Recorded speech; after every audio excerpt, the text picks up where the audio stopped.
Psychology का chapter 1 introduction आज मैं आप सबको बताऊंगा और एक एक टॉपिक को मैं आप सबको बताऊंगा कौन सा टॉपिक से हमेशा प्रश्न पूछा जाता है कैप्सूल कोर्स में। मेरा टारगेट यही है कि आप सबको एग्जाम में जो प्रश्न पूछा जाता है, जिस टॉपिक से हमेशा प्रश्न पूछा जाता है, उस टॉपिक को मैं कवर करूं। तो चलिए आज साइकोलॉजी को आज मैं आप सबको बताऊंगा साइकोलॉजी में क्या क्या पढ़ना है। देखिए साइकोलॉजी पहले होता क्या है, हम अपने डेली लाइफ में बोलचाल में बोलते हैं कि किसी को दिल और दिमाग को पढ़ना,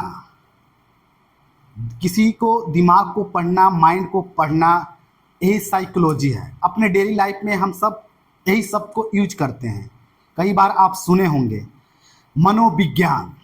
जेबी वाटसन एक साइंटिस्ट थे, उन्होंने साइकोलॉजी का डिफिनेशन दिया था, psychology as the behaviour of science.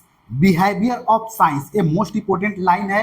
देखिए जब आप एग्जाम में जाइएगा साइकोलॉजी का डिफाइन पूछेगा तो आप जब भी डिफाइन कीजिएगा किसी साइंटिस्ट के दिए हुए डिफिनेशन को वहाँ पे आप डिफाइन कीजिएगा, आपको बेहतर होगा, अच्छा नंबर आएगा। बहुत सिंपल है, जेबी वाटसन ने डिफाइन किया था psychology as the behaviour of science. देखिए साइकोलॉजी का मतलब क्या हो गया, साइकोलॉजी का मतलब क्या होता है, साइको। देखिए आप दोनों को डिवाइड कर दीजिए, साइको और लॉजी। साइको मतलब क्या हो गया, साइको मतलब माइंड हो गया, और लॉजी का मतलब क्या हो गया, स्टडी हो गया। और साइको के मतलब सोर भी बोल सकते हैं, सोर मतलब क्या हो गया, आत्मा, और लॉजी मतलब स्टडी। तो हम क्या स्टडी करते हैं, माइंड के बारे में। तो चलिए क्या क्या आपको पढ़ना है साइकोलॉजी में उसको मैं आपको बताता हूं। देखिए सबसे पहले आपको history of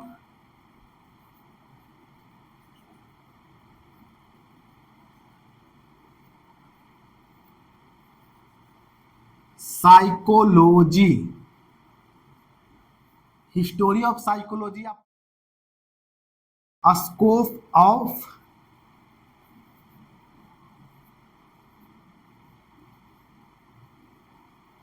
psychology, scope of psychology. और उसके बाद आपका आ गया इंटरव्यू,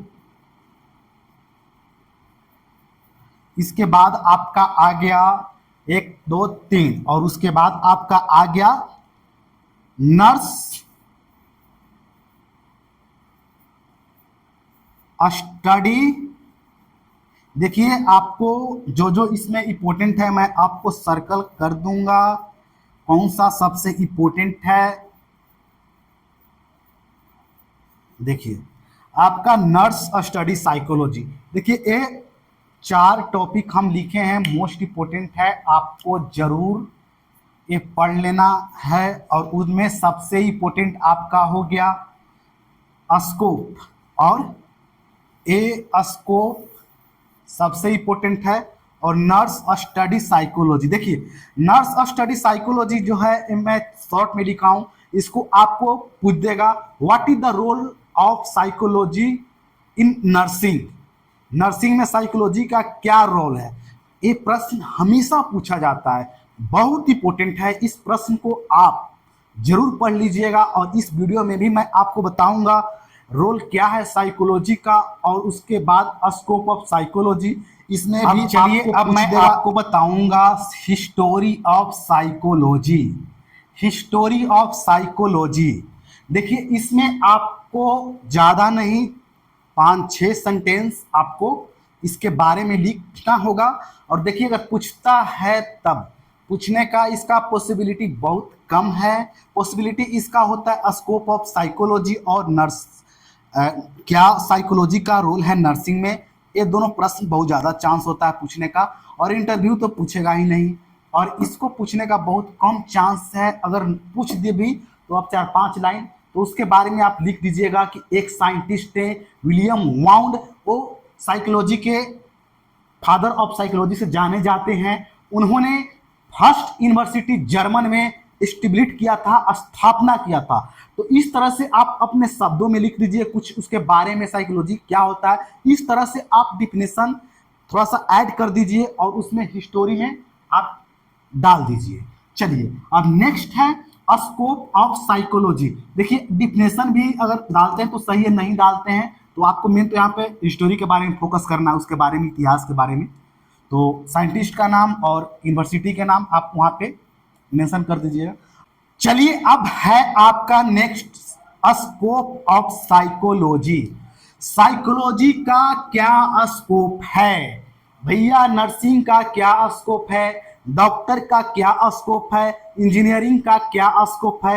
ये शब्द आप कई बार सुने होंगे। जब आप नर्सिंग में अपना कैरियर बनाने के लिए डिसाइड किए होंगे उस वक्त आपके माइंड में एक शब्द जरूर आया होगा कि नर्सिंग करने के बाद नर्सिंग में मेरा क्या स्कोप होगा।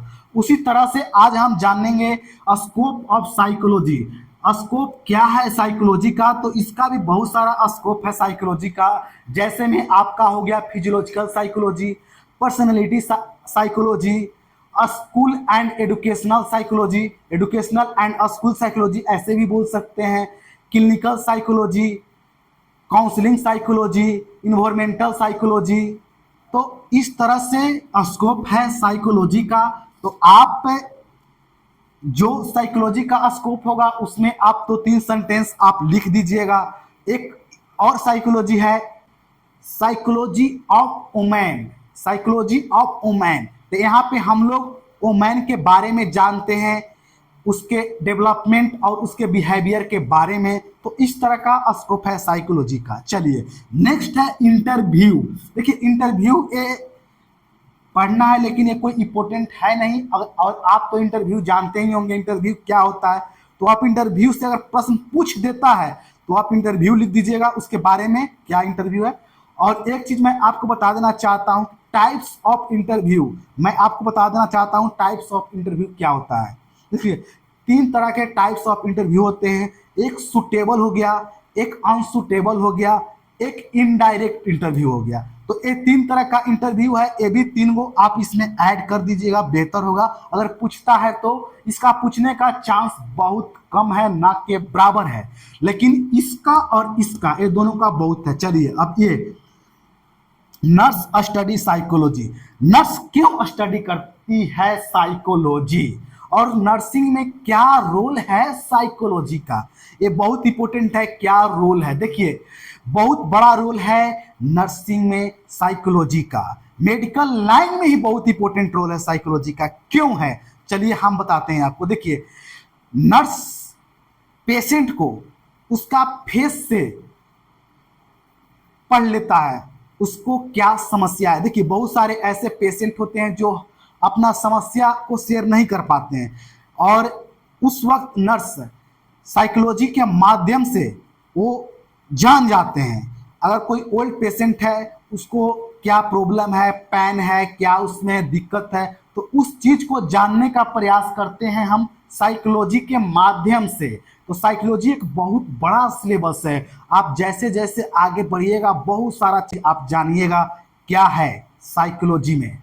तो आप ये पढ़ लीजिएगा डिटेल में। देखिए मैं आपको यहाँ पे ज़्यादा डीपली नहीं जाऊँगा क्योंकि एक कैप्सूल कोर्स है। मेरा टारगेट यही है कि आपको 10 से 15 मिनट के वीडियो में आपको जो जो टॉपिक इंपॉर्टेंट है मैं आपको बता दूं। और एक और टॉपिक है साइकोलॉजी। तो साइकोलॉजी एक टॉपिक नहीं, ये एक डिफिनेशन आपको पूछ देगा साइकोलॉजी का।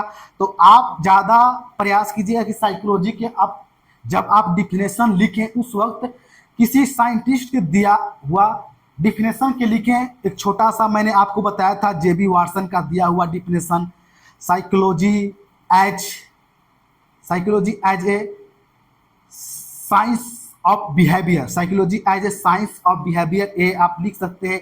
और भी बहुत सारे साइंटिस्ट ने और बहुत सारे साइंटिस्ट ने डिफिनेशन दिए हैं।